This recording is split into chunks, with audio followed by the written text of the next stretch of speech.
Aujourd'hui, ce n'est pas la comédienne qu'on reçoit, mais c'est l'écrivain.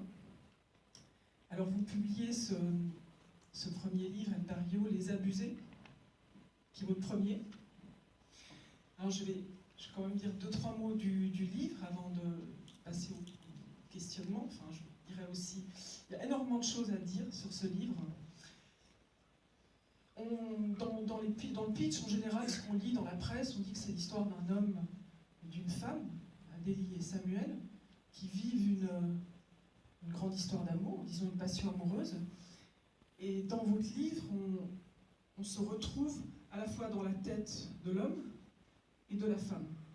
On pourrait dire dans la tête de l'abuseur et de l'abusé, mais je ne pourrais pas aller sur ce terrain-là tout de suite. Dites, c'est un couple qui est enchaîné par un contrat pervers, ce sont des pathologies qui s'imbriquent.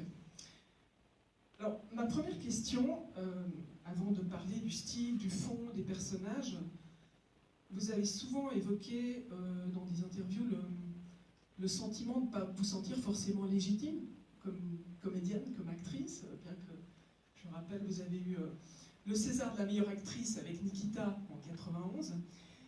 Est-ce qu'en écrivant ce livre dans une discipline solitaire, puisque je crois que vous avez mis 6 ans pour l'écrire, en dictant les règles, est-ce que vous avez pris du plaisir et est-ce que vous vous êtes senti légitime en imposant votre vision d'artiste, d'écrivain?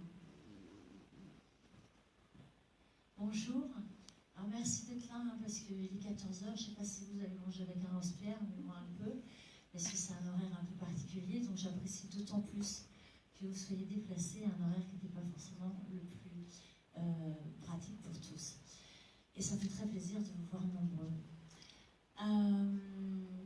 C'est vrai qu'en tant qu'actrice, j'ai eu souvent le sentiment d'imposture, qui est un sentiment, je pense, qui est fréquent chez les êtres qui n'ont pas confiance en eux et qui ne sont pas en sécurité avec eux-mêmes et qui, quand ils sont reconnus pour un talent ou reconnus pour une qualité, si ce n'est pas quelque chose qui a été transmis dès l'enfance, qu'on vous a valorisé, qu'on vous a reconnu dans votre valeur, et bien vous avez ce sentiment d'imposture un peu toute votre vie en disant bah, finalement, est-ce que les gens ne se trompent pas sur moi et est-ce que je ne suis pas quelqu'un qui profite d'une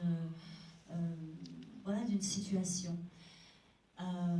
Donc c'est vrai que je l'ai eu en tant qu'actrice et malgré le fait d'avoir eu un prix, ça a été un baume éphémère au moment où je l'ai eu, mais très rapidement, je dirais 48 heures plus tard, ce sentiment d'insatisfaction et de doute sur moi-même est très vite revenu.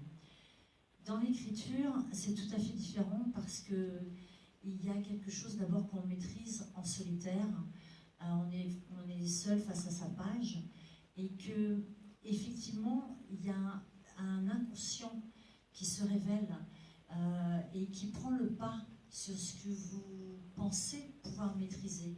J'ai souvent dit que je n'avais pas écrit le livre que je voulais, mais le livre qu'il fallait. Et effectivement, quand j'ai eu terminé, j'ai réalisé moi-même en première témoin, première lectrice de ce que j'avais écrit et de m'apercevoir effectivement qu'il y a un dénuement et un lâcher-prise qui est en fait extrêmement nécessaire quand on part sur l'écriture de l'intime. Cette authenticité est indispensable à l'auteur, mais au lecteur, parce que c'est une passerelle qu'on lui donne pour une éventuelle projection dans l'histoire et dans le personnage qu'on lui propose. Et que si ils ont été trop maîtrisés, trop calculés, trop fabriqués, la nature humaine profondément n'est pas comme ça. La nature humaine profondément, elle a quelque chose d'organique et elle a ce besoin de vérité.